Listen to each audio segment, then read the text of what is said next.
Tiningnan ni Aurora ang maputi na sahig ng malawak na salas ng Villa Esperanza. Kakaiba ang bigat ng bawat kuskus ng basahan, hindi dahil sa dumi kundi sa masalitang humahampas sa kanyang likod. Nasa itaas, mula sa balkonahe, rinig niya ang matinis na tinig ni Doña Sofia at ang mapanuksong tawa ni Marco. Walang-wala na talaga si Gabriel, inay, sabi ni Marco, na tila nagbibiro. Kaya anong silbi pang ang babaeng iyan? Isang dalahira lang sa bahay. Pabayaan mo muna siya. Marco, tugon ni Doña Sofia. Bawat salita ay tinubuan ng nakakakilabot na ngiti. May silbi pa siya? Habang nakaratay si Gabriel, kailangan nating may nakpapanggap na nakmamalasakit sa kanya.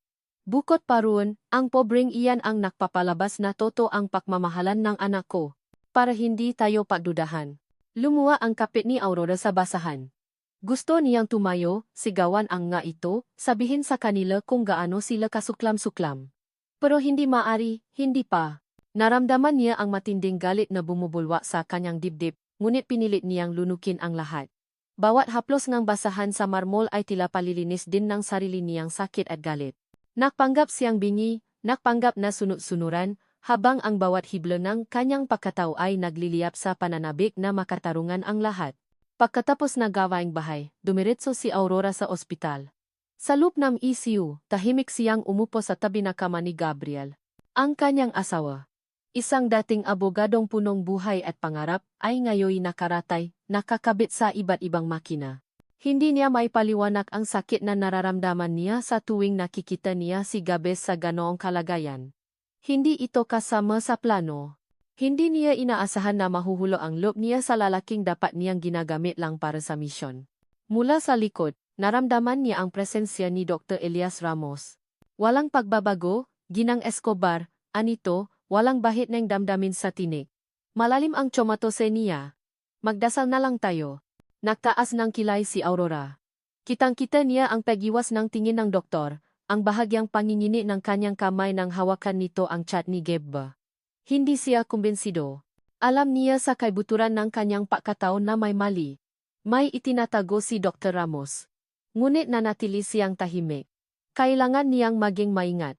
Salamat, Doktor. Kalmadong sagot ni Aurora, kahit kumukulo ang dugo niya. Nang umalis ang doktor, hinawakan niya ang kamay ni Gabe. Malamig.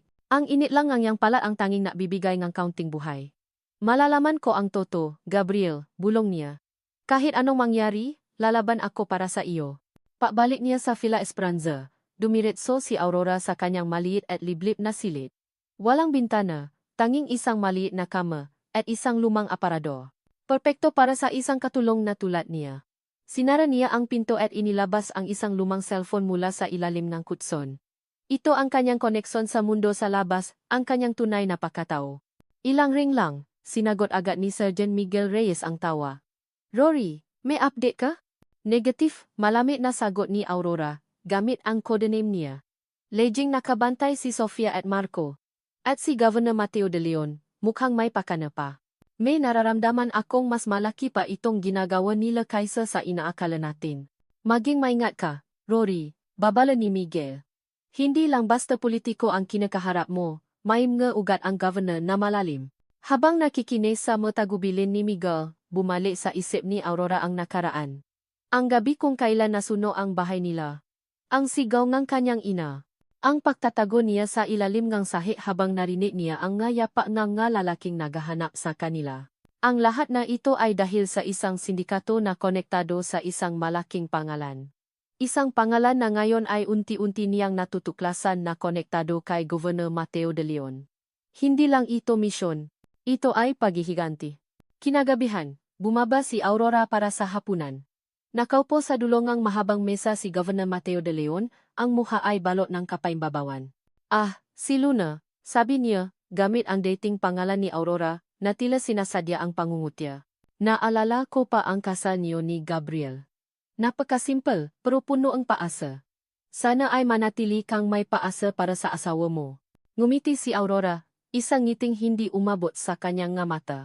Opo, Gobernador. Ang pag-asa po ang tanging meron kami, lalo na sa panahon ng kagipitan. Mabuti. Tugon ni Governor Mateo, kumakain ng kanyang pagkain na tila walang pakialam. Ang paasa ay magandang bagay. Pero minsan, Ang katotohanan ay masakit. Mas mabuting manatili sa iyong lugar, alam mo na, para hindi ka masaktan. Alam ni Aurora na ito ay isang babala. Alam niyang may alam si Governor Mateo. Ngunit ano? Napatuloy siya sa pagkain, napapanggap na hindi niya naintindihan ang sinasabi ng gobernador. Ngunit sa ilalim ng mesa, nanginginig ang kanyang kamao.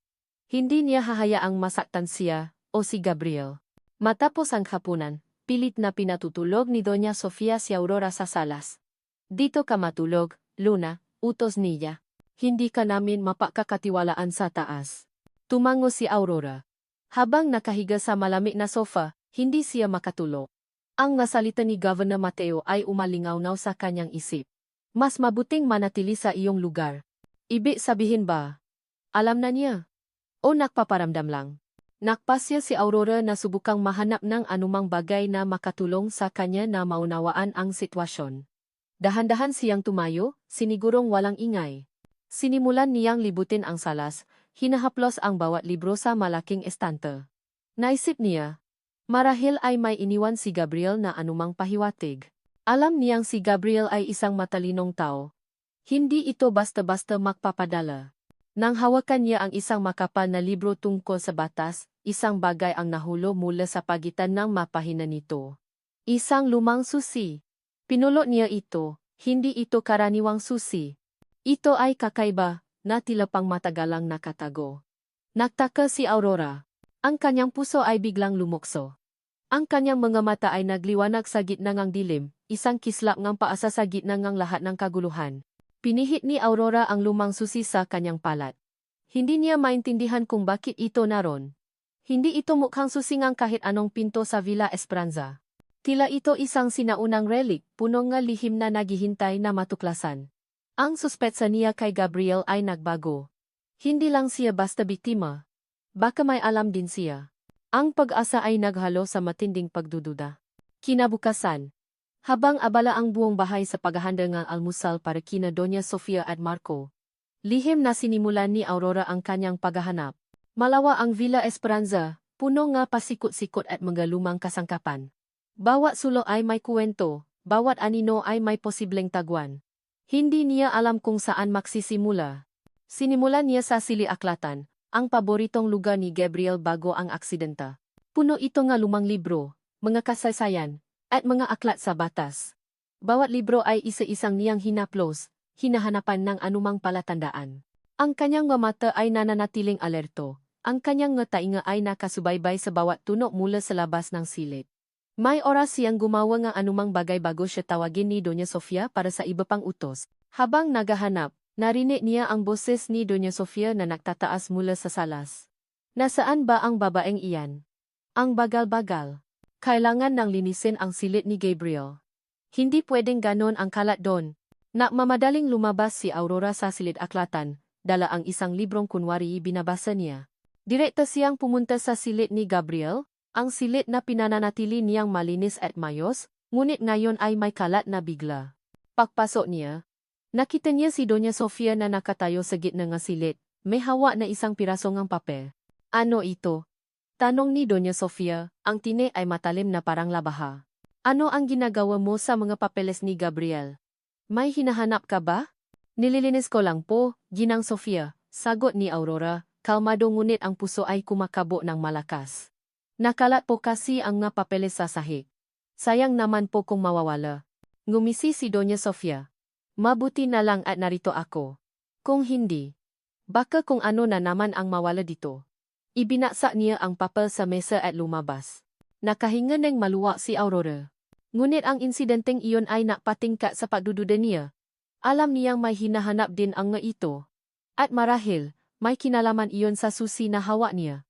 Kinagabihan, habang patay na ang ilaw sa buong bahay, lihim na nagdial si Aurora sa kanyang cellphone. Miguel, kailangan ko ang impormasyon tungkol kay Governor Mateo de Leon. Lahat ng alam mo. Kahit gaano kaliit. Rory, sigurado ka? Tanong ni Miguel sa kabilang linya. Mapanganib iyan. Kilala si Governor Mateo sa kanyang koneksyon. Hindi lang siya basta politiko. May maugat siya sa ilalim ng lupa. Kaya nga kailangan kong malaman ang lahat. Diin ni Aurora. May nahanap akong susi. Feeling ko, may malaking kinalaman ito sa lahat. Ilang sandali ang katahimikan bago sumagot si Miguel. Sige. Ipapadala ko sa iyo ang nga preliminary report na nakuha namin. May mga impormasyon kami tungkol sa mga transaksyon ng governor sa mga kumpanyang Shell. Mukhang may malalaking halaga ngang pera ang nawawala sa mga project ng gobyerno. At may mga bulong-bulungan din tungkol sa mga negosyo niya sa labas ng bansa. Napangiwi si Aurora. Ito na nga. Hindi lang ito tungkol sa pera. May mas malalim pa. Habang nausap sila, narinig niya ang isang mahinang kaluskos sa labas ng kanyang pinto. Mabilis niyang ibinaba ang tawag at itinago ang cellphone. Luna! Tawag ni Marco mula sa labas. Gising ka pa ba? Opo, Gino Marco, sagot ni Aurora. Tinitiyak na ang kanyang boses ay napapahiwatig ng pagod. Na-chair lang po ako. Siguraduhin mong nakasara ang pinto, anito, at narinig niya ang ngayapa nitong papalayo. Alam ni Aurora na sinusubukan lang siya nga ito. Pinipilit nilang pasukin ang kanyang pagkapribado, pero hindi niya hahayaan. Kinabukasan. Sa ospital, habang kinukuskos niya ang mga braso ni Gabong ng maligamgam na tuwalya, bigla itong gumala. Namulat ang nga mata ni Gabriel, nanlalaki sa takot. Hindi siya makapagsalita, ngunit ang kanyang nga mata ay nananawagan. Gaba! Bulong ni Aurora, ang boses ay puno ng pag-aalala. Anong masakit? May kailangan ka. Ngunit tanging pangingini lang ang isinagot ni Gabriel. Ang kanyang malabi ay gumalaw, tila may gustong sabihin, ngunit walang lumabas na tuno. Ang kanyang nga mata ay nakatingin sa kisame, tila may nakikita doon na hindi nakikita ni Aurora. Bigla, nanginig ang kanyang katawan, at lalo siyang namutla. Bago pa man makatawa si Aurora ng doktor, muling pumikit ang nga mata ni Gabe, at bumalik siya sa kanyang pagkachomatose. Naiwan si Aurora na nakatulala, ang puso ay kumakabo ng malakas. Anong nakita ni Gabriel? Ano ang gusto niyang sabihin? Ang takot na iyon sa kanyang nga mata, hindi ito basta takot lang. Pabalik ni Aurora sa Villa Esperanza, mayroon siyang nakitang mali. Ang pinto ngang silid aklatan ay bahagyang nakabukas. Alam niyang sinara niya ito kanina. Nakdududa. Dahan-dahan siyang pumasok. May amoy na kakaiba sa hangin, tila luma at maalikabok na libro na ginulo. Hindi niya pinansin ang amoy, at sinimulan niyang suriin ang mga libro. Napakagat labi si Aurora nang makita niya ang isang libro na bahagyang nakabukas. Ito ang parehong libro kung saan niya nahanap ang susi.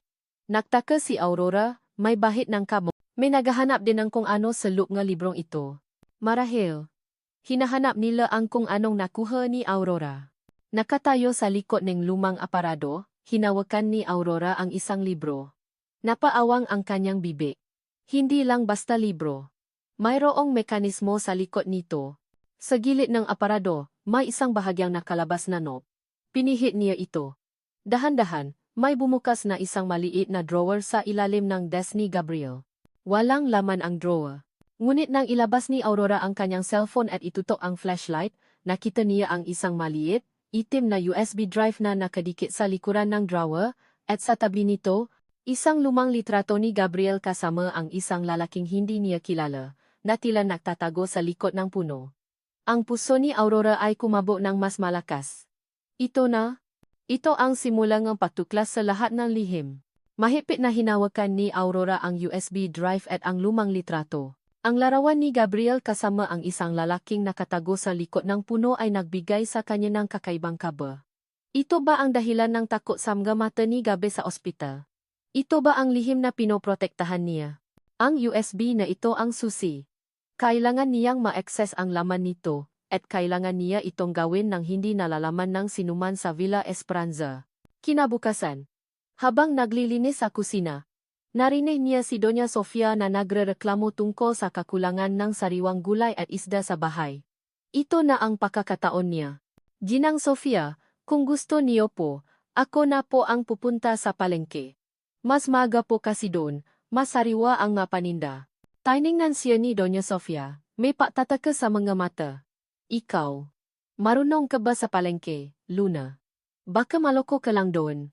Sanay po ako, Ginang Sofia, sagot ni Aurora, pinipilit na maging mapapakumbaba. Lumaki po ako sa probinsya. Alam ko po ang mapresyo. Naisip sandali si Doña Sofia, pagkatapos ay ngumiti ng bahagya. Siga. Pero bilisan mo. At huwag kang magtatagal. Baka kung saan-saan ka pa mapunta. Makakasa po kayo, sabi ni Aurora, at sa lublub niya, alam niyang hindi niya tutuparin ang huling utos na iyon. Mabilis na nagbihis si Aurora. Sa ilalim ng kanyang simpleng damit, nakatago ang USB drive. Lumabas siya ng Villa Esperanza, at sa sandaling nakalayo siya sa paningin ng mabantay, na mamadali siyang naglakad patungo sa itinakdang takbuhan. Ang bawat hakbang ay puno ng paasa at panganib. Pagdating niya sa isang liblib na coffee shop sa kabilang kanto ng bayan, naroon na si Miguel, nakaupo sa isang sulok, nagpapanggap na nakbabasa ng diaryo. Umupo si Aurora sa tapat niya, at walang imik na inabot ang USB. Ito ang nahanap ko, bulong ni Aurora. May kasamang litrato ni Gabe at na isang lalaking hindi ko kilala. Feeling ko, may malaking kinalaman ito sa aksidente niya. Kinuha ni Miguel ang USB at ang litrato. Tiningnan niya ang drive, pagkatapos ay ang litrato. Ito si Anthony Dante Ramos, sabi ni Miguel, tinuturo ang lalaki sa litrato. Isang kilalang investigative journalist. Nawawala siya ilang buwan na ang nakakaraan. May magabulong-bulungan na may kinalaman si Governor Mateo sa pagkawalan niya. Nanlaki ang ngumata ni Aurora. Isang journalist? Kung gayon, hindi lang basta para ang involved dito. May mas malalim pa. Sinubukan ni Miguel na i-access ang USB gamit ang kanyang laptop. Ngunit matindi ang encryption. Mukhang pinoprotektahan ito ni Gabe, sabi ni Miguel, habang pinipindot ang mga case. Hindi ito basta-basta. Pero may nakita ako dito. Ipinakita ni Miguel kay Aurora ang screen. May mga nakalistang transaksyon ng pera, malalaking halaga, na ipinadala sa iba't ibang offshore accounts. Ang mga pangalan ng kumpanya ay hindi pamilyar. Ngunit ang mga petsa ay tumutugma sa mga panahon ng malalaking proyekto ng gobyerno na pinangangasiwaan ni Governor Mateo. Ito ang mga shell companies na ginagamit niya para mag-launder ng pera, paliwanag ni Miguel. Pero hindi pa ito sapat para pabaksakin siya. Kailangan nating ng mas diretsong ebidensya. Bumalik si Aurora sa Villa Esperanza na may halo-halong damdamin. Mayroon na siyang nga koneksyon, ngunit ang buong larawan ay malabo pa rin. Nang gabing iyon, habang nahahandang ng hapunan, nakaramdam si Aurora ng init sa kanyang braso. Napasigaw siya. Nahulog ang mainit na sabaw na hawak ni Doña Sofia. Ay, pasensya na, Luna. Sabi ni Doña Sofia, na tila nagulat. Hindi ko sinasadya. Ang lampa-lampa mo kasi. Hindi ka nag-iingat. Naramdaman ni Aurora ang hapdi ng mainit na sabaw sa kanyang balat. Pero mas masakit ang pagtawa ni Marco sa likuran. Alam niyang sinadya ito ni Doña Sofia. Ito ay isang pagsubok. Isang paraan para sirain ang kanyang composure. Pinilit ni Aurora na manatiling kalmado. Okay lang po, Ginang Sofia. Ako po ang may kasalanan. Hindi po ako nag-ingat.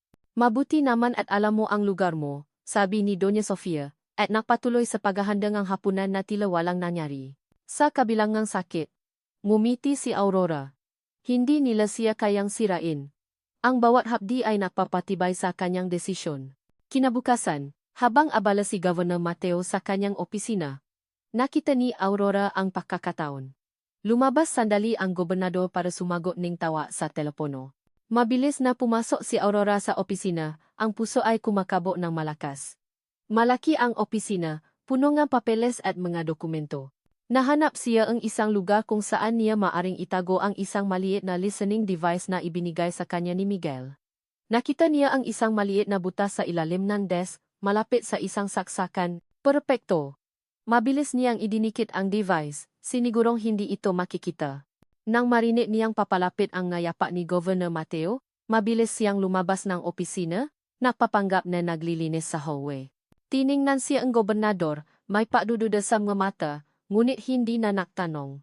Kinagabihan. Habang nakahiga si Aurora sa kanyang kama, inilabas niya ang kanyang cellphone. Konekta ito sa listening device sa opisina ni Governor Mateo. Ilang sandali ang katahimikan. Pagkatapos ay narinig niya ang boses ni Governor Mateo. Oh, kailangan nating tapusin ito. Ayokong makaroon ng maproblema. Ang masaksi, kailangan silang mawala. Walang dapat makaalam. Kailangan itong maging malinis. Nangingini ang kamay ni Aurora. Saksi. Sino? Ang shipment sa Bacolod, siguraduhin mong walang aberya. Ayokong may makahanap ng kahit anong bakas. Kailangan nating maging maingat.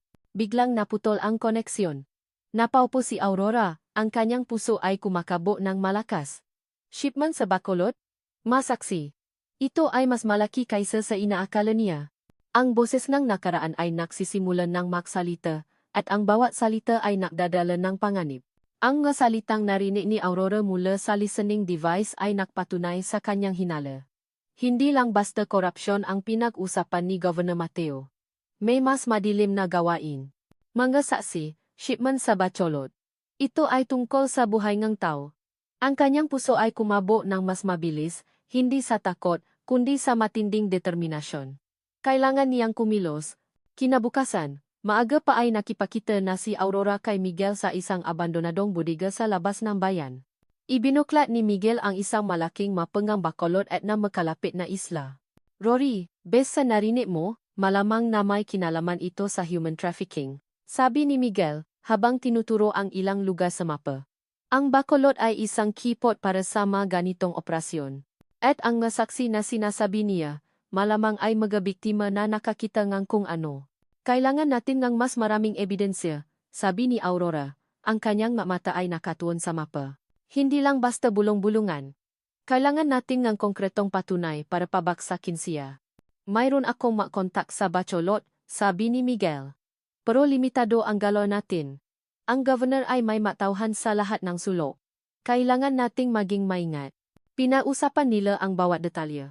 Kung paano nila susundan ang shipment, kung paano sila makakakuha ng mga pangalan at lokasyon ng mga biktima, at kung paano nila ito ipapadala sa mga tamang awtoridad ng hindi nalalaman ni Governor Mateo. Ang bawat hakbang ay mapanganib, ngunit walang paalinlangan sa mata ni Aurora. Kailangan ko ring makausap si Gabe, sabi ni Aurora. Feeling ko, may alam siya. Ang takot sa mata niya. Hindi iyon basta takot lang. May nakita siya. Zika, Hori, sabi ni Miguel. Pero mag-ingat ka. Baka kung ano ang gawin sa'yo ng pamilya Escobar. Lalo na't may hinala na sila sa'yo. Pagkatapos na pagpaplano, dumiratso si Aurora sa ospital.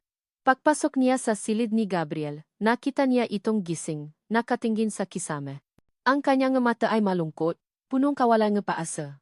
Gabe, malumanay na tawa ni Aurora. Lumapit siya at umupo sa tabing ng kama. Gabe, kailangan kitang makausap. Tungkol sa aksidente mo. May nakita ka ba? May naalala ka ba? Tumingin si Gabriel kay Aurora. Ang kanyang mga mata ay punong ng takot. Umiling siya, at pagkatapos ay dahan-dahang iniharap ang kanyang mukha sa pada. Hindi siya makapasalita, at ang kanyang katawan ay nangingini. Naramdaman ni Aurora ang sakit sa kanyang dibdib. Alam niyang gusto ni Gabriel na masalita, ngunit may pumipigil sa kanya. Ang takot na iyon ay mas malalim kaysa sa inaakala niya. Huwag kang maalala. Gabe. Bulong ni Aurora. Hinawakan ang kamay nito. Hindi kita pababayaan. Alagaan kita. At malalaman natin ang totoo. Pabalik niya sa Villa Esperanza, sinalubong siya ni Marco sa kanyang silid. Ang kanyang gagamit ay nakalat sa sahig. Ang kanyang gadamit ay nakakalat. At ang kanyang maliit na aparador ay nakabukas. Ano ito, Marco? Tanong ni Aurora, ang kanyang boses ay kalmado ngunit ang kanyang mata ay nagliliyap. Ano sa tingin mo, Luna? Sabi ni Marco, ngumunguyang ang bubblegum. Nakalat lang ang nagamit mo. Ang dumi-dumi mo kasi. Hindi ka marunong mag-ayos. Hindi ako nakalat, sagot ni Aurora, ang kanyang kamao ay nakakuyom. Sinadya mo ito. At ano naman kung sinadya ko? Hamon ni Marco, lumapit sa kanya. Ano ang gagawin mo? Isumbong mo sa inay? O sa gobernador? Wala kang magagawa, Luna. Isa ka lang katulong dito. Wala kang karapatan. Naramdaman ni Aurora ang matinding galit na bumubulwa sa kanya. Gusto niyang sampalin si Marco. Ipakita sa kanya ang tunay niyang lakas. Ngunit pinigilan niya ang kanyang sarili. Hindi pa ito ang oras. Tama ka, sabi ni Aurora, tumingin ng diretso sa mga mata ni Marco. Wala akong magagawa sa ngayon. Pero darating ang araw na mababago ang lahat. At sa araw na iyon, sisiguraduhin kong babayaran mo ang lahat ng ginawa mo. Ngumisi si Marco. Tila hindi siya naniniwala. Talaga? Abangan ko iyan. Lumabas siyang silid. Naiwan ng isang bakas ng paktawa. Naiwan si Aurora na nakatayo sa gitna ng kanyang nagulong silid. Ang kanyang nga mata ay puno ng determinasyon. Hindi siya susuko. Hindi niya hahayaang manalo ang mga ito. Kinagabihan, habang naglalakad si Aurora sa hallway, narinig niya ang boses ni Governor Mateo mula sa kanyang opisina. Mukhang kausap niya ang isang tao sa telepono. Naktago si Aurora sa likod ng isang malaking vase, nakikinig. Oh, kailangan nating bilisan ang proseso, sabi ni Governor Mateo. Ayokong may makahanap ng anumang bakas. Ang mapapeles, kailangan itong maging malinis. At si Dr. Ramos, siguraduhin mong hindi siya magkakamali. Kailangan nating panatilihin si Gabriel sa kanyang estado. Hindi siya dapat gumaling. Hindi siya dapat makalakad. Napakagatlabi si Aurora. Si Dr. Elias Ramos? Siya ang doktor ni Gabriel. Ang kanyang puso ay kumabuh ng mas mabilis. Ang mahinala niya ay nagiging katotohanan. Si Dr. Ramos ay kasabwat sa pagpapahirap kay Gabriel. At ang kasunduan na narinig niya sa telepono ni Dr. Ramos kay Sofia. Biglang narinig ni Aurora ang yapak na papalapit. Madaling lumabas si Governor Mateo sa kanyang opisina, suot ang kanyang jacket. Nagulat siya nang makita si Aurora. Luna? Tanong ni Governor Mateo. May pagdududa sa kanyang tinik. Anong ginagawa mo rito? Nililinis ko lang po ang hallway, Gobernador, sagot ni Aurora. Kalmado ngunit ang kanyang puso ay kumakabo ng malakas. May nakita po kasi akong alikabok. Tiningnan siya ni Governor Mateo ng matagal, ang kanyang mamata ay tila tumatagos sa kaluluwa ni Aurora. Ngunit sa huli, tumango lang siya. Mabuti. Siguraduhin mong malinis ang lahat. Lumabas siya en Villa Esperanza. Nakahinga ng maluwa si Aurora. Ngunit ang kanyang isip ay puno ng tanong. Ang kasunduan ni Dr. Ramos at Sofia. Ang utos ni Governor Mateo na hindi siya dapat gumaling. Ang lahat ng ito ay nakokonekta. Alam na niya. Ang aksidente ni Gabriel ay hindi aksidente. Ito ay isang planadong krimen. Unti-unting namulat ang mata ni Gabriel. Ang puting kisame ng ospital ang unang bumungat sa kanya, kasunod ang amoy ng disinfectant at gamot. Sinubukan niyang igalaw ang kanyang daliri, ngunit tanging mahinang panginginit lang ang kanyang naramdaman. Ang kanyang binti ay tila mabigat na bato, walang buhay. Isang matinding along ang kawalan ng paasa ang humaplos sa kanya. Narito na naman siya. Nakakulong sa sarili niyang katawan. Bumalik sa kanyang isip ang huling sandali bago ang aksidente. Ang pagmamaneho niya pawi. Ang biglaang paharang ng isang itim na van. Ang malalaking anino ng lalaking humila sa kanya palabas ng sasakyan. Ang boses ni Mateo, malinaw na malinaw, hindi ka dapat makialam sa mga hindi mo negosyo, Gabriel. Ito ang kabayaran. At pagkatapos, ang matinding sakit, ang pakbaksa, at ang dilim. Ang mga mukha ni Mateo at Marco, malabo ngunit malinaw sa kanyang alaala, na nakatingin sa kanya habang siya ay nakahandusay. Hindi ito aksidente. Ito ay sinadya. Naramdaman niya ang matinding galit, ngunit wala siyang magawa. Nakaratay siya, walang lakas. Ang kanyang pangarap, ang kanyang trabaho, ang kanyang buhay lahat ay tila nawala. Pumasok si Doña Sofia sa silid, may dalang isang basket ng prutas. Gabi, anak ko, sabi niya, ang boses ay puno ng pagmamahal na tila peka. Gising ka na pala. Kumain ka. Para lumakas ka. Inilapak niya ang basket sa bedside table at hinaplos ang noo ni Gabriel. Ang kanyang kamay ay malami at ang kanyang mata ay tila natatago ng isang bagay. Alam mo, anak, napakabuti ng Diyos at buhay ka pa. Ang asawa mo, si Luna, ay laging nandito, nagbabantay. Kahit na alam mo na, mahirap ang buhay niya sa atin. Pinilit ni Gabriel nang ngumiti, ngunit ang ngiti ay hindi umabot sa kanyang mata. Naramdaman niya ang bigat ng salita ni Sofia. Alam niyang may ibig sabihin ang mahirap ang buhay niya sa atin. Ito ay isang paalala na si Luna ay isang hamak na asawa, walang silbi, at isang pasanin. Ang bawat salita ni Sofia ay tila isang tali na humihigpit sa kanyang lig. Kailangan mong gumaling, anak, patuloy ni Sofia. Maraming kailangan ayusin sa kumpanya. At ang maari-arian mo, kailangan nating siguraduhin na nasa mabuting kamay. Huwag kang mag-alala, kami na ang bahala. Kami ang pamilya mo. Pamilya. Ang salitang iyon ay tila isang suntok sa kanyang dibdib. Pamilya na nakpahirap sa kanya. Pamilya na nakpanggap na nakmamalasakit habang lihim na sinisira ang kanyang buhay. Ilang sandali, pumasok si Aurora. May dala siyang basang tuwalya at isang tasa ng mainit na saa. Ang kanyang mukha ay kalmado. Ngunit may bakas ng pagod. Gabe, gising ka na pala. Sabi niya. Ang kanyang boses ay malumanay. Naramdaman ni Gabriel ang kakaibang ginhawa sa presensya ni Aurora. Sa kabila ng lahat ng sinasabi ng kanyang pamilya tungkol sa kanya, si Aurora ang tanging tao na laging nasa tabi niya. Siya ang naglilinis sa kanya, nagpapakain, at nagbabantay. Ngunit ang kanyang isip ay puno ng pagdududa. Bakit siya nandito? Ano ang motibo niya? Siya ba ay bahagi ng plano ng kanyang pamilya? O may iba pa siyang ginagawa? Gabe, gusto mo bang basahan kita ng libro? Tanong ni Aurora, inilabas ang isang aklat mula sa kanyang bag. O makuwento na lang ako. Tumango si Gabriel. Hindi siya makapagsalita. Ngunit ang kanyang mata ay nakpapahayag ng kanyang kagustuhan. Simulang makuwento si Aurora tungkol sa kanyang pagkabata sa probinsya, ang simpleng buhay doon, ang mga pangarap niya. Ang kanyang boses ay malambing, at sa loob ng ilang sandali, nakalimutan ni Gabriel ang kanyang sakit at pagdurusa. Ngunit sa gitna ng kwento, naramdaman niya ang isang matinding pagdududa. Bakit nagiging mabait si Aurora sa kanya? Hindi ba siya dapat galit sa kanya dahil sa kanyang kalagayan? Lahat ng tao sa paligid niya ay tila may itinatago. At si Aurora, sa kabilang ng kanyang kabaitan, ay tila isang palaisipan.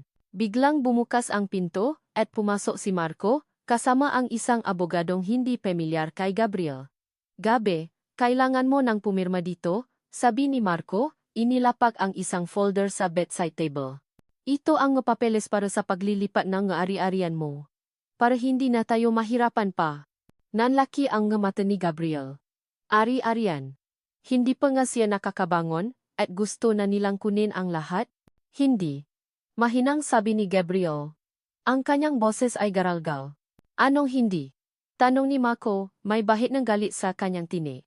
Huwag kang makunwari, Gabe. Alam nating lahat na wala ka ng silbi. Kaya mas mabuting ibigay mo na lang ang mga ito sa amin. Hindi. Ulit ni Gabriel.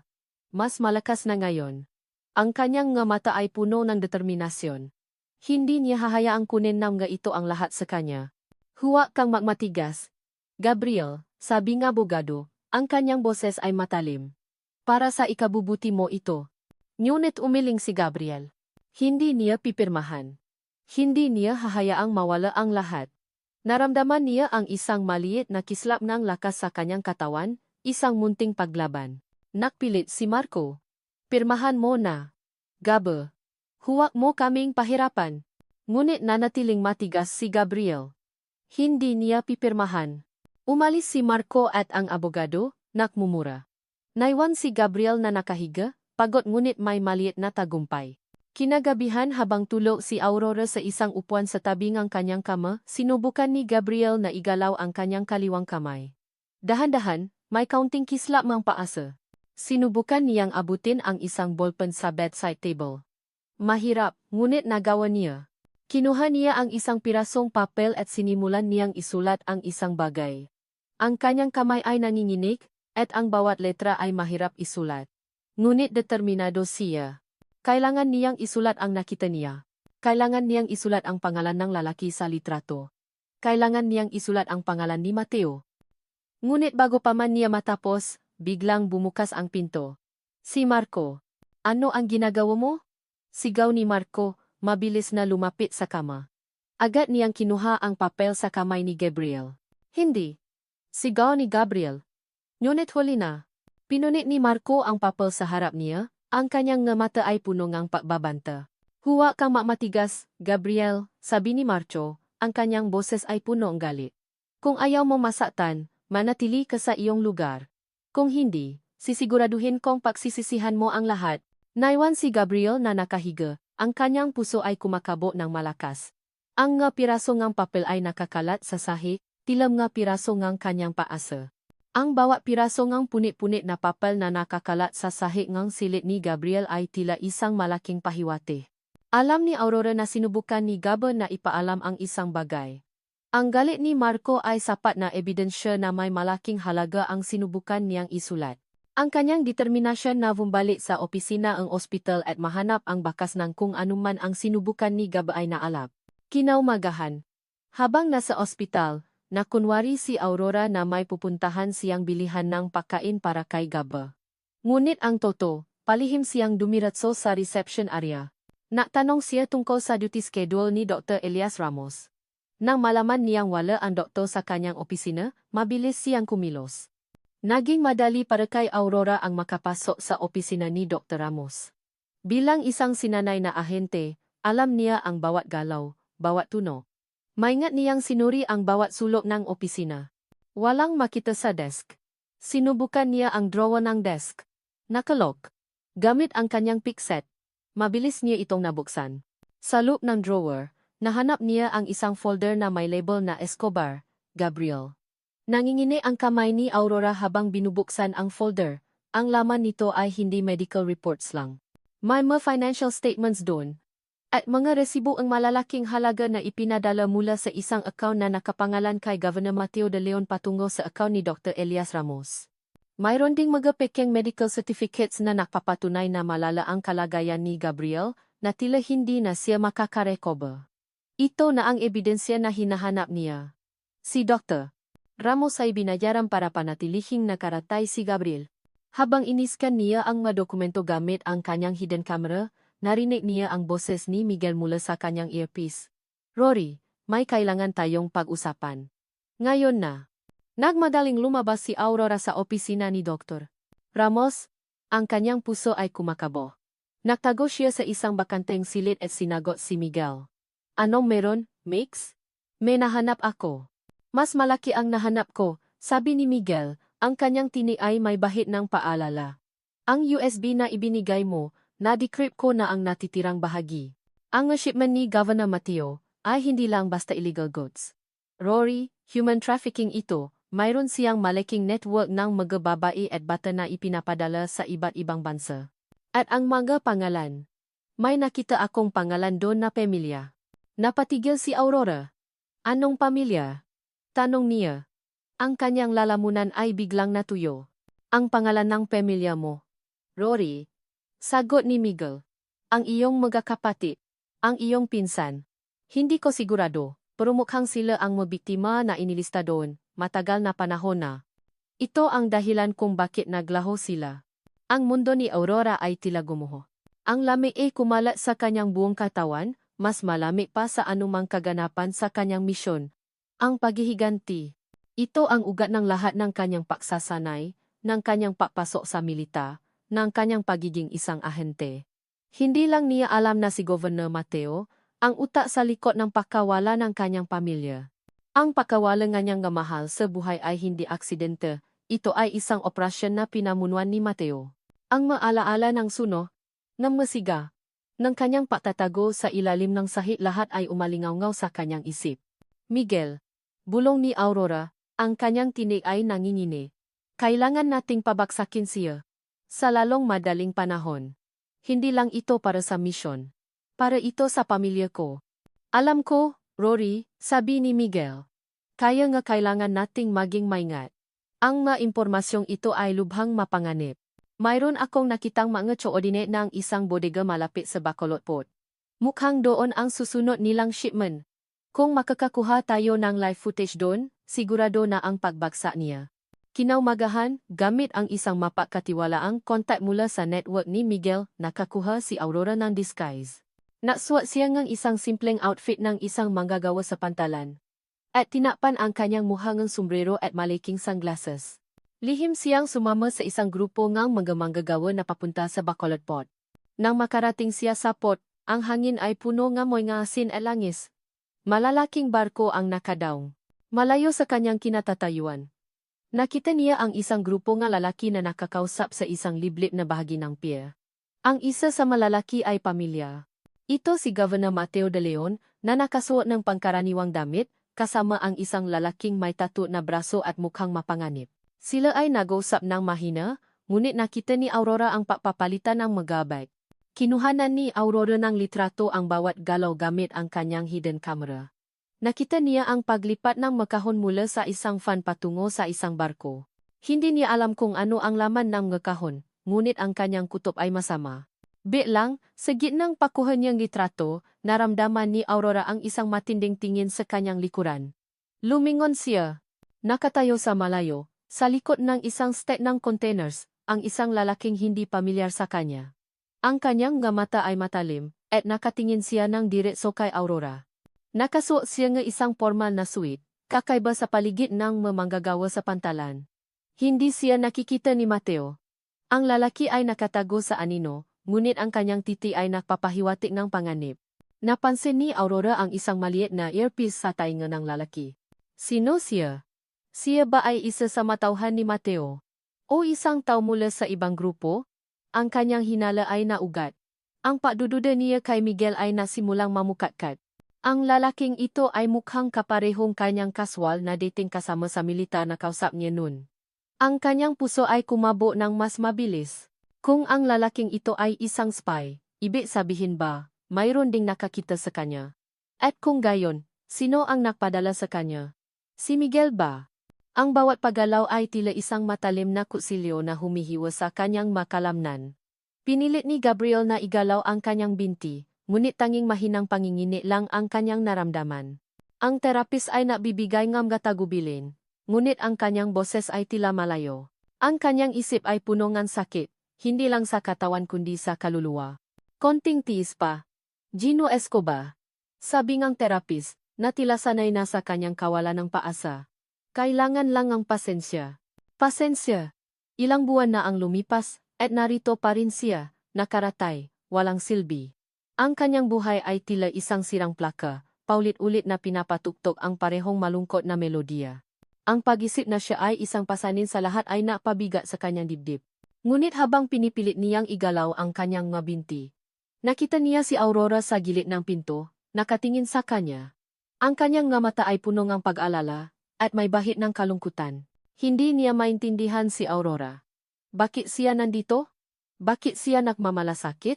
Hindi ba siya dapat galit sa kanya dahil sa kanyang kalagayan? Ngunit sa bawat pagtingin ni Aurora, may naramdaman si Gabriel na kakaibang init, isang munting kislap ng pag-asa na hindi niya maintindihan. Nang gabing iyon, habang nakahiga si Gabriel sa kanyang kama, bumalik sa kanyang isip ang huling pag-usap nila ni Mateo bago ang aksidente. Nasa opisina sila ni Mateo. At ang kanyang tiyuhin ay may hawak na madokumento. Gabriel, kailangan mong lumayo sa mga bagay na hindi mo naiintindihan, sabi ni Mateo. Ang kanyang boses ay kalmado ngunit may bahid ng pagbabanta. Ang shipment na ito ay napakahalaga. Kung may sinuman ang makikialam, sisiguraduhin kong pagsisisihan niya ang lahat. Kahit ikaw, Gabriel. Pero Tio Mateo, illegal ito. Sigaw ni Gabriel. Hindi ito tama. Ang mataong iyan, sila ay mabiktima. Wala kang pakialam sa kanila, Gabriel, sabi ni Mateo, lumapit sa kanya. Ang tanging dapat mong pakialaman ay ang iyong sarili. Kung hindi, sisiguraduhin kong mawawala ang lahat sa iyo. Lahat. At pagkatapos, ang aksidente. Ang nga salita ni Mateo ay umalingaw-ngaw sa kanyang isip. Ang shipment. Ang nga biktima. Ang lahat ay nakokonekta. Hindi ito basta aksidente. Ito ay isang babala. Isang pagpaparusa. Pumasok si Aurora sa silid, may dala siyang isang tasa ng mainit na gatas. Gaba, gising ka pa pala, sabi niya, ang kanyang boses ay malambing. Gusto mo bang ang gatas? Makakatulong ito para makatulog ka. Inabot ni Gabriel ang tasa. At naramdaman niya ang init ng kamay ni Aurora. Ang kanyang presensya ay nabibigay ng kakaibang kapayapaan. Umupo si Aurora sa tabing kama, at nagsimula siyang makwento tungkol sa kanyang araw sa Villa Esperanza, ang nakalokohan nina Marco at Sofia, at ang nga simpleng bagay na nagpapasaya sa kanya. Habang nakikinig si Gabriel, naramdaman niya ang isang bahagyang ngiti sa kanyang labi. Ang boses ni Aurora ay tila isang lulabi, nagpapagaan sa kanyang kaloban. Ngunit sa gitna ng kapayapaan, mayroon pa ring pagdududa. Bakit siya nagiging mabait? Ano ang tunay niyang motibo? Ang kanyang pamilya ay puno ng sinungalingan. At si Aurora, sa kabilang ng kanyang kabaitan, ay tila isang palaisipan. Biglang bumukas ang pinto, at pumasok si Marco, kasama ang isang abogadong hindi pamilyar kay Gabriel.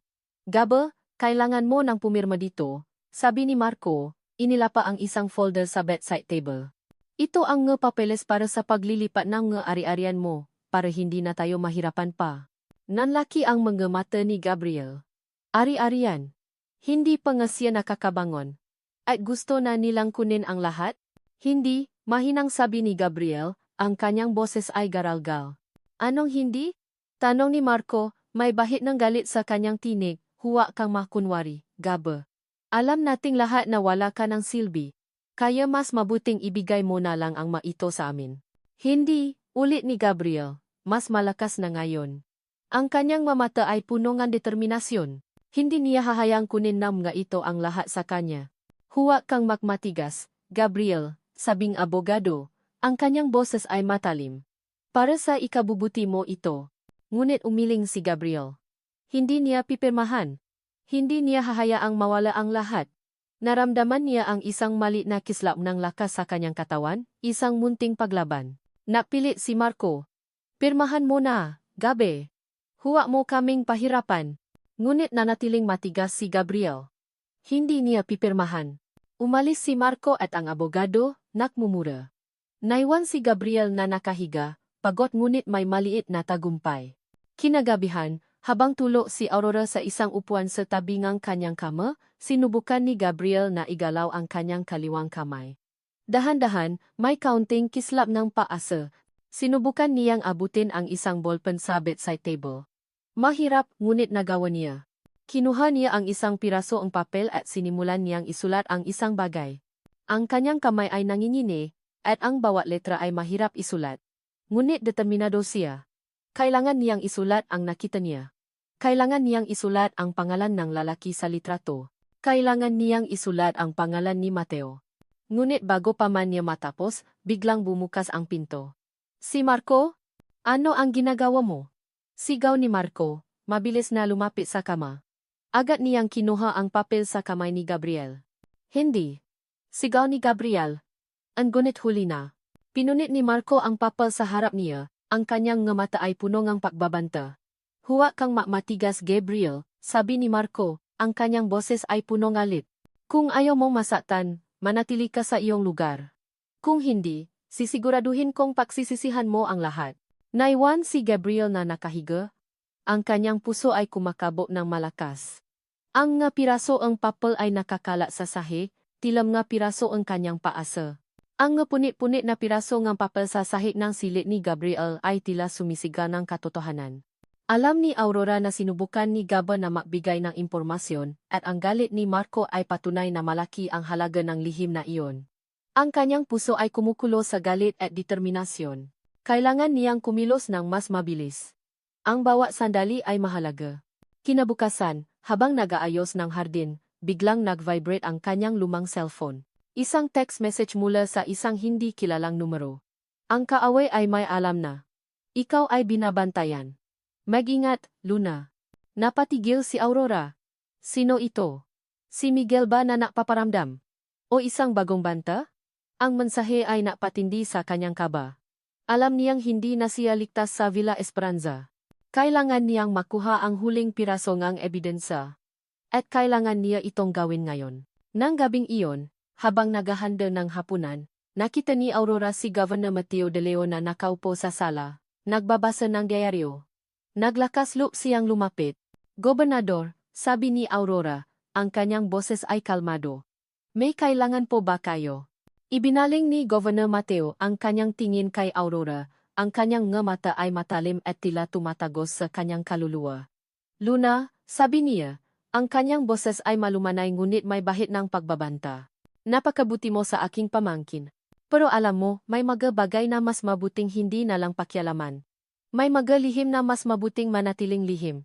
Para sa ikabubuti nga lahat. Naramdaman ni Aurora ang lamig na bumalot sa kanyang katawan. Alam niyang ito ay isang babala. Alam na niya. Ngunit hindi niya ipinahalata. Opo, Gobernador. Sagot ni Aurora. Yumuko ng bahadya. Naunawahan ko po. Ngumiti si Governor Mateo, isang ngiting hindi umabot sa kanyang nga mata. Mabuti. Dahil ayaw kong may masaktan. Umalis si Aurora, ang kanyang puso ay kumakabo ng malakas. Ang pag-uusap na iyon ay nakpatunay sa kanyang hinala. Kailangan niyang maging mas maingat. Kinabukasan nagkaroon ng isang malaking pati sa Villa Esperanza. Isang pagdiriwang para sa kaarawan ni Doña Sofia. Ang buong bahay ay puno ng mabisita, musika, at tawanan. Ito ang perpektong pagkataon. Sa gitna ng kaguluhan, walang sinuman ang makakapansin sa kanyang paggalaw. Habang abala ang lahat sa pagdiriwang, dahan-dahan siyang sumuot sa likod ng bahay at naktungo sa opisina ni Governor Mateo. Ang pinto ay nakasarado, ngunit hindi nakalo. Lihim siyang pumasok. Ang opisina ay madilim, tanging ang ilaw mula sa labas ang nabibigay ng kaunting liwanag. Sinimulan niyang hanapin ang safe.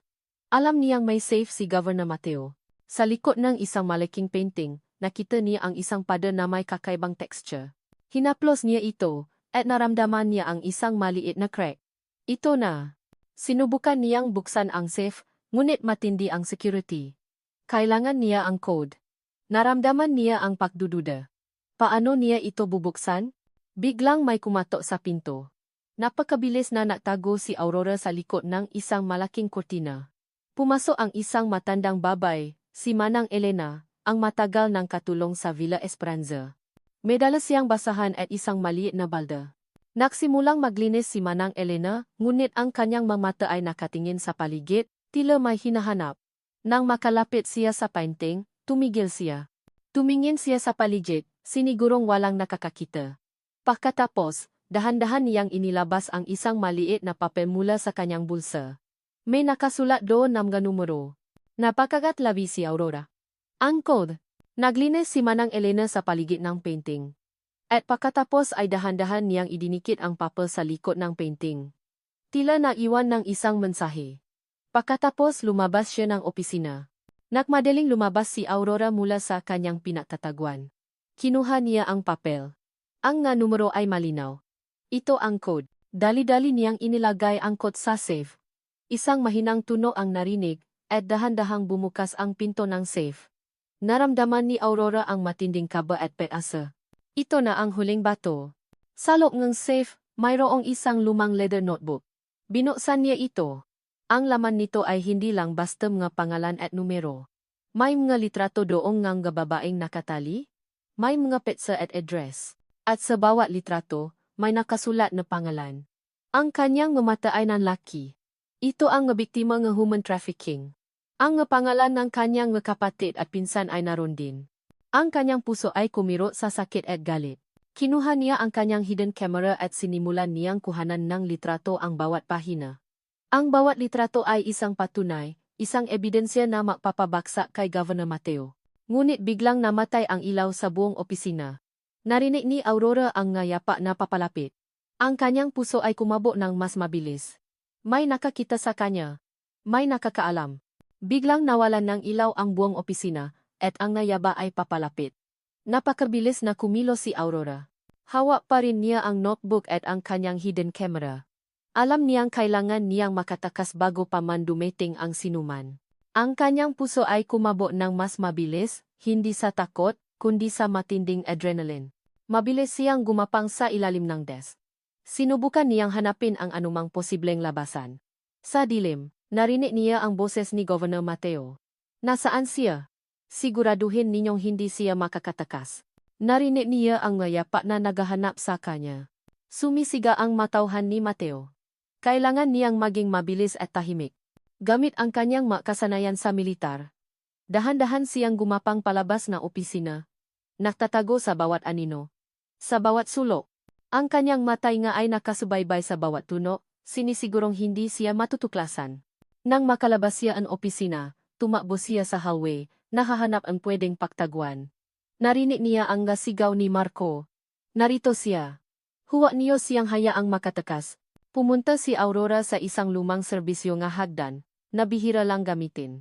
Bumaba siya ngang mabilis. Ang kanyang puso ay kumakabo ng malakas. Alam niyang papunta na rin sila doon. Hindi siya pwedeng mahuli. Nang makarating siya sa ibaba, tumakbo siya patungo sa likod ng Villa Esperanza. Ang gabi ay madilim, at ang hangin ay malami.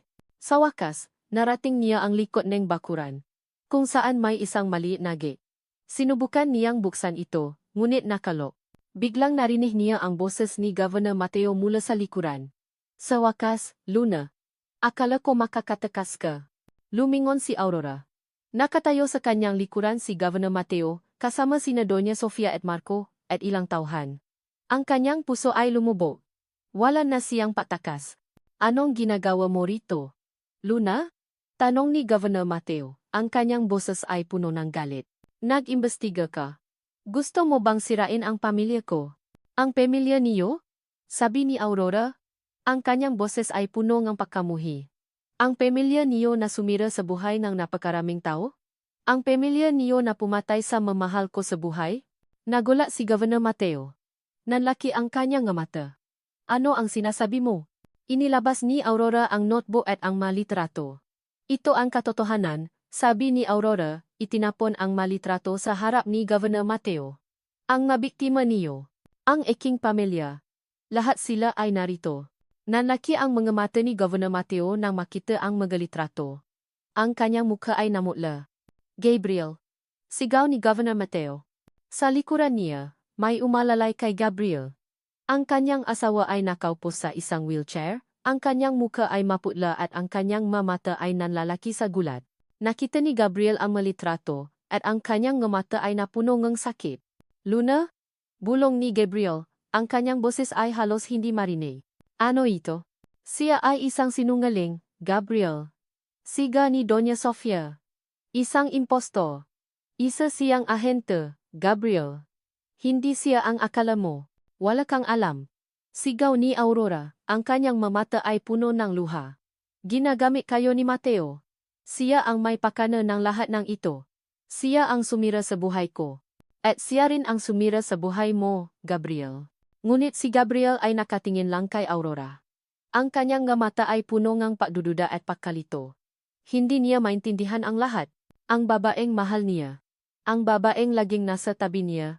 Ay isang ahente. Isang sinungaling? Huwag kang maniwala sa kanya, Gabriel, sigaw ni Marco. Ang gusto lang niya ay ang pera mo. Ang nga-ari-arian mo. Hindi. Sigaw ni Aurora. Hindi ito tungkol sa pera. Tungkol ito sa katarungan. Tungkol ito sa paghihiganti. Paghihiganti? Tanong ni Governor Mateo, tumatawa ng malakas. Paghihiganti? Wala kang magagawa, Luna. Wala kang patunay. At wala kang sinuman na maniniwala sa iyo. Mayroon akong patunay. Sigaw ni Aurora, hinawakan ang notebook. Ito ang lahat ng ebidensya na kailangan niyo. Ngunit bago pa man siya makakilos, biglang sumugot ang natauhan ni Mateo. Sinubukan ni Aurora na lumaban, ngunit masyado silang marami. Naramdaman niya ang matinding sakit nang itulak siya sa lupa. Ang notebook ay nahulog mula sa kanyang kamay. Hindi. Sigaw ni Aurora, sinubukan niyang abutin ang notebook. Ngunit mabilis na kinuha ni Governor Mateo ang notebook at ang kanyang hidden camera. Ngumisi siya. Wala kang magagawa, Luna. Ito ang katapusan mo. Hinila si Aurora ng matauhan ni Mateo. Bitawan niyo ako. Sigaw ni Aurora. Tumingin siya kay Gabriel. Ang kanyang mata ay puno ng sakit at pagmamakaawa. Gabriel. Huwag kang maniwala sa kanila. Hindi ako ang sinasabi nila. Ngunit si Gabriel ay nakatingin lang sa kanya. Ang kanyang mata ay puno ng pagkalito at pagkabigla. Hindi niya alam kung sino ang paniniwalaan. Ang babaeng minahal niya.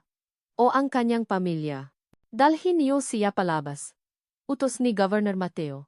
At siguraduhin ninyong hindi na siya makakabalik. Hinila si Aurora palabas ng Villa Esperanza sa gitna ng malakas na ulan. Nakpatuloy siya sa pagsiga, ngunit walang nakikine. Siya ay itula sa lupa, at ang kanyang katawan ay nangingini sa lamig at sakit. Ang kanyang magaluha ay sumama sa tubig ulan, bumubuhos sa kanyang mukha.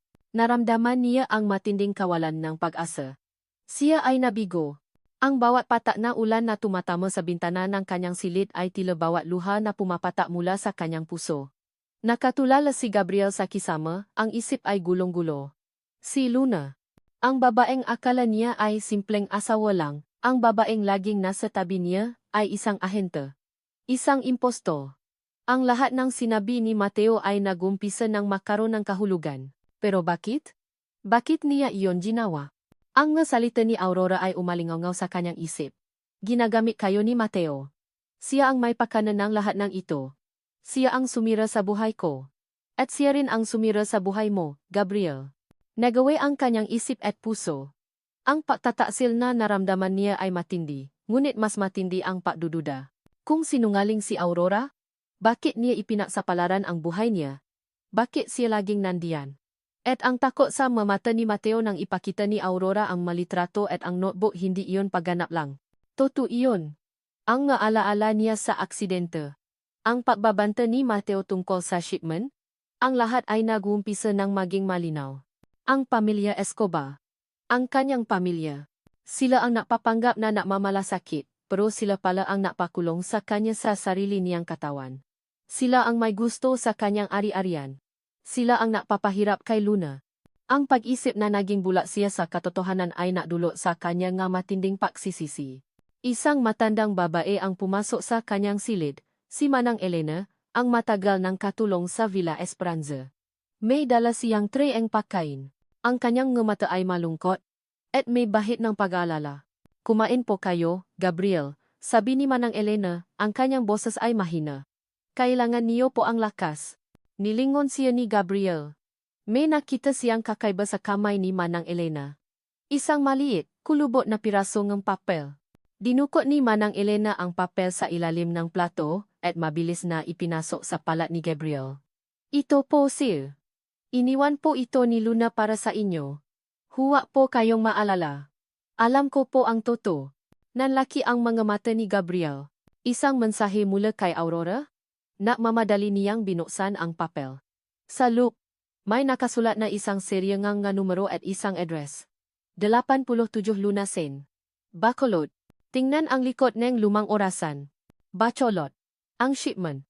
Ang lahat ng sinabi ni Aurora. Hindi siya sinungaling. Siya ang biktima. At siya rin ang nagtangkang iligtas si Gabriel. Isang matinding alon ng pag-asa ang bumalot kay Gabriel. Hindi siya nag-isa. Hindi pa huli ang lahat.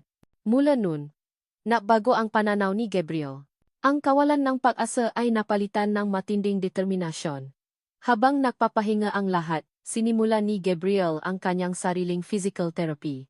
Sa kabilaang matinding sakit, pinilit niyang igalaw ang kanyang mabinti. Ang bawat paggalaw ay hirap na hirap, ngunit hindi siya sumuko. Kaya mo ito, Gabi, bulong niya sa sarili. Narinig niya ang boses ni Aurora sa kanyang isip, hindi ka mahina. Gabi, mas malakas ka kaysa sa akala mo. Ang masalitang iyon ay naging gasolina sa kanyang pagnanais na lumaban. Pinilit niyang i-flex ang kanyang mga kalamnan, igalaw ang kanyang mga daliri, at itaas ang kanyang mga braso. Pawis na pawis siya, ngunit patuloy lang. Ang kanyang mga mata ay punong apoy. Lumalaban siya. Hindi lang para sa kanyang sarili, kundi para kay Luna. Isang gabi, habang nakpapahinga ang lahat, dahan-dahan niyang inilabas ang kanyang lumang cellphone mula sa ilalim ng unan. Ang kanyang kamay ay nangingini habang hinahanap niya ang isang lumang numero. Ang numero ang kanyang dating law school batchmate, si Atty. Leo Ramirez, isang tapat at mapagkakatiwalaang kaibigan. Ilang ring lang. Sinagot ni Leo ang tawag. Gabe, ikaw ba yan? Buhay ka pa? Akala ko. Buhay ako, Leo, sabi ni Gabriel, ang kanyang boses ay garalgal. Pero kailangan kong tulong mo. Malaking problema. Tungkol kay Mateo, kailangan mong imbestigahan ang mga koneksyon niya sa Bacolod, lalo na sa mga shipment. At kailangan mong hanapin si Atty. Dante Ramos. May alam siya. Nagulat si Leo. Mateo. Atty. Ramos? Gabe, mapanganib iyan. May mabulong-bulungan tungkol sa magawain ni Mateo. Alam ko, sabi ni Gabriel. Pero ito lang ang paraan. Huwag kang maalala. Ligtas ka. Basta huwag kang mapapakita sa kanila.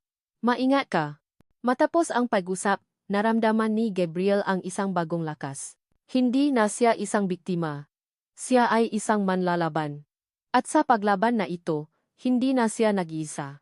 Nang gabing iyon, matapos ang kanyang papapagod na ehersisyo, pinilit ni Gabriel na bumangon mula sa kanyang kama. Ang kanyang nga binti ay nanginginig. At naramdaman niya ang matinding sakit sa kanyang nga kalamnan. Ngunit hindi siya sumuko. Isang hakbang. Dalawang hakbang. Ang kanyang makamay ay nakahawa sa gilid ng kama, ang kanyang katawan ay nanginginig, ngunit nakatayo siya. Mag-isa. Sa loob ng ilang segundo, nanatili siyang nakatayo. Ang kanyang nga mata ay puno ng determinasyon. Ito ang simula ng kanyang muling pagbangon. Ang hangin sa labas ng convention center ay puno na tensyon.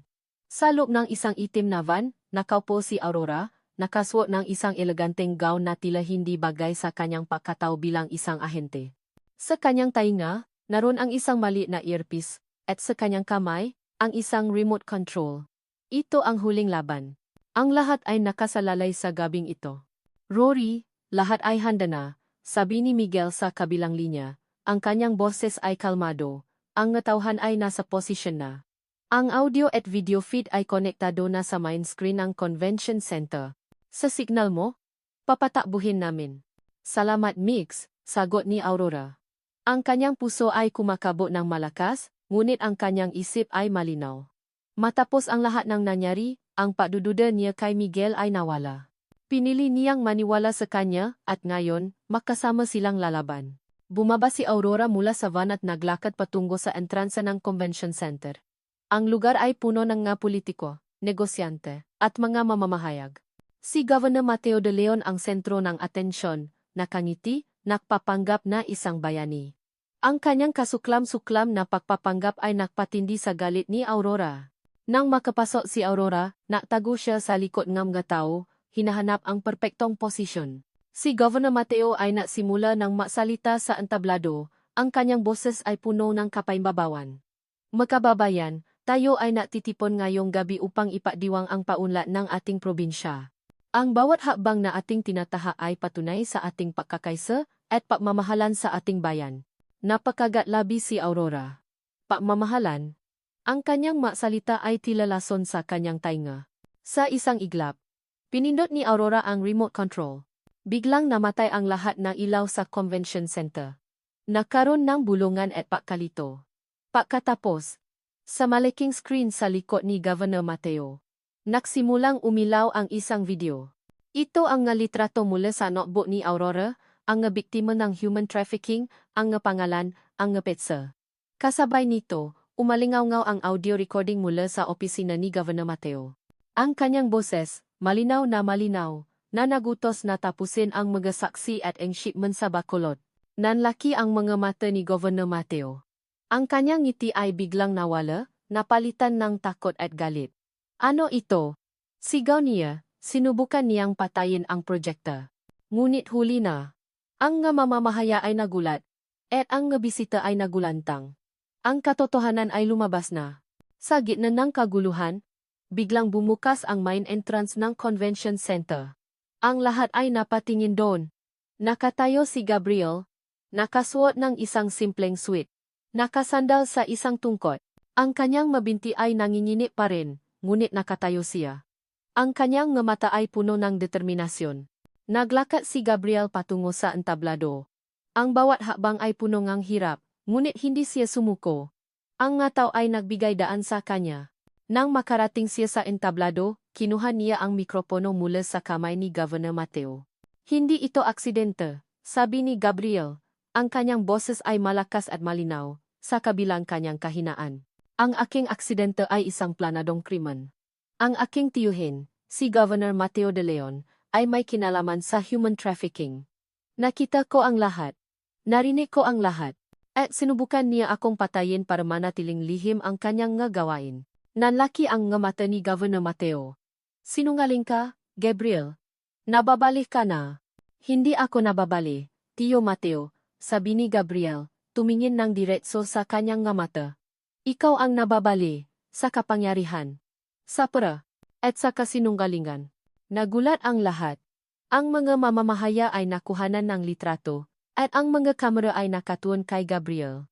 Sumugot si Doña Sofia at Marco sa entablado, sinubukan nilang hilahin si Gabriel. Gabriel, huwag kang maniwala sa kanya. Niloloko ka lang niya. Sigaw ni Doña Sofia. Ngunit huli na. Ang mapulis, na lihim na tinawagan ni Miguel, ay sumugot sa entablado. Pinigilan nila sina Doña Sofia at Marco. Governor Mateo de Leon, Doña Sofia de Leon Escobar, at Gino Marco de Leon, kayo po ay inaresto sa kasong human trafficking, attempted murder, at corruption, sabi ni isang opisyal ng pulisya. Ang mukha ni Governor Mateo ay namutla. Sinubukan niyang tumakas, ngunit napigilan siya ang mapulis. Hinila siya palabas ang entablado, kasama sina Sofia at Marco. Tumingin si Aurora kay Gabriel. Ang kanyang nga mata ay punong ng luha, ngunit ito ay luha ng kaligayahan. Nakatayo si Gabriel. Nagsalita siya. Nagtagumpay sila.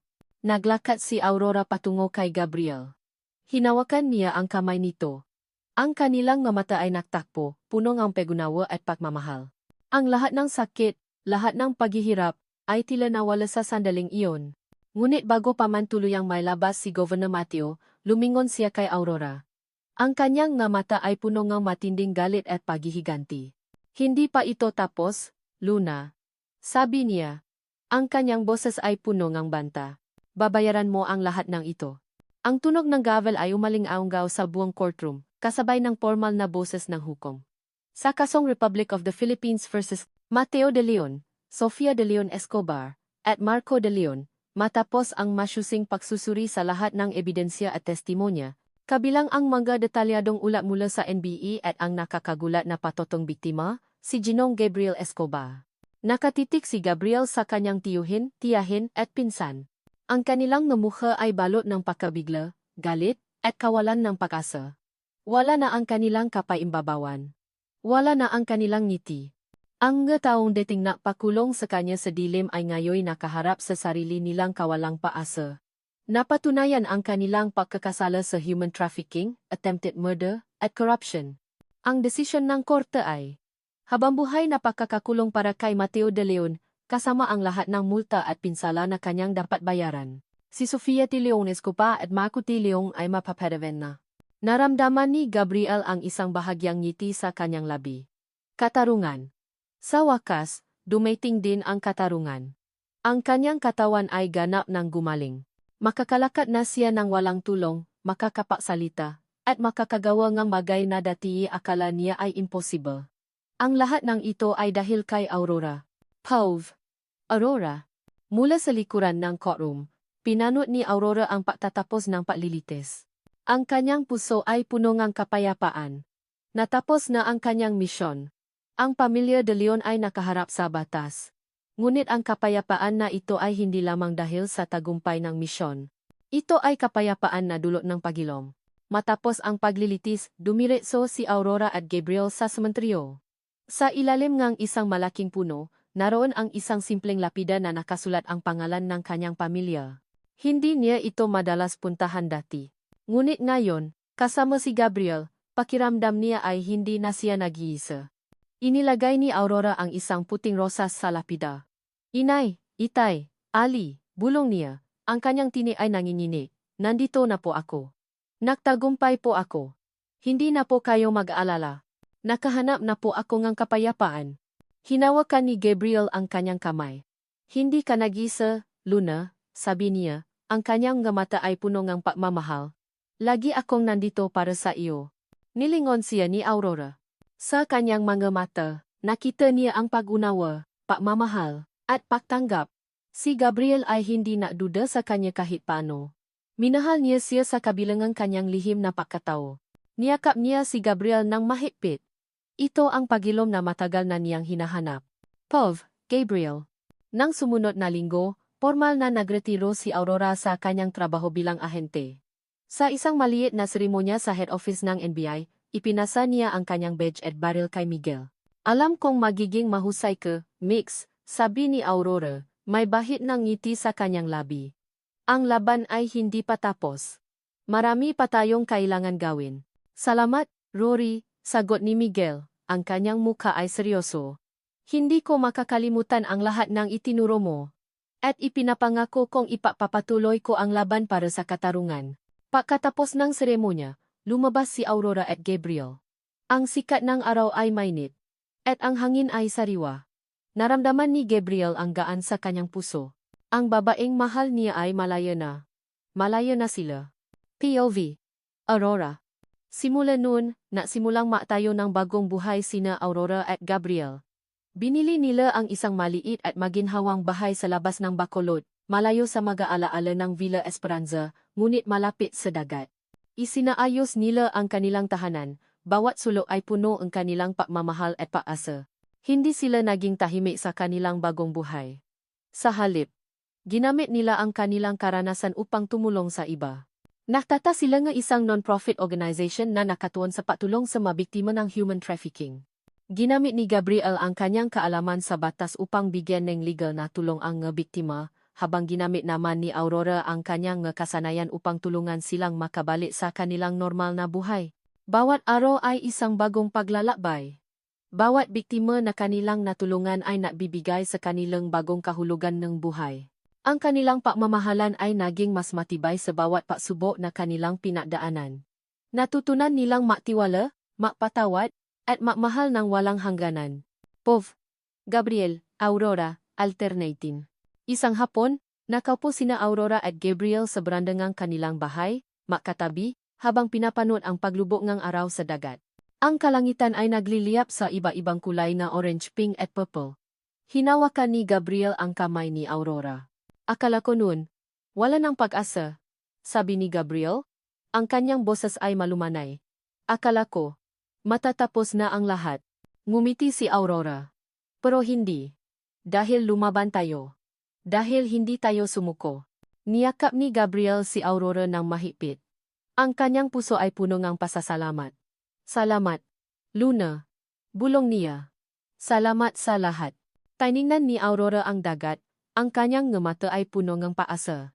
Ang aming pag-ibig ay hindi lamang nakasalalay sa kung ano ang aming pinagdaanan, sabi niya, kundi sa kung paano kami bumangon at lumaban para sa isa't isa. Ito ang aming bagong umaga. Ang araw ay tuluyang lumubog, at ang dilim ay unti-unting bumalot sa kalangitan.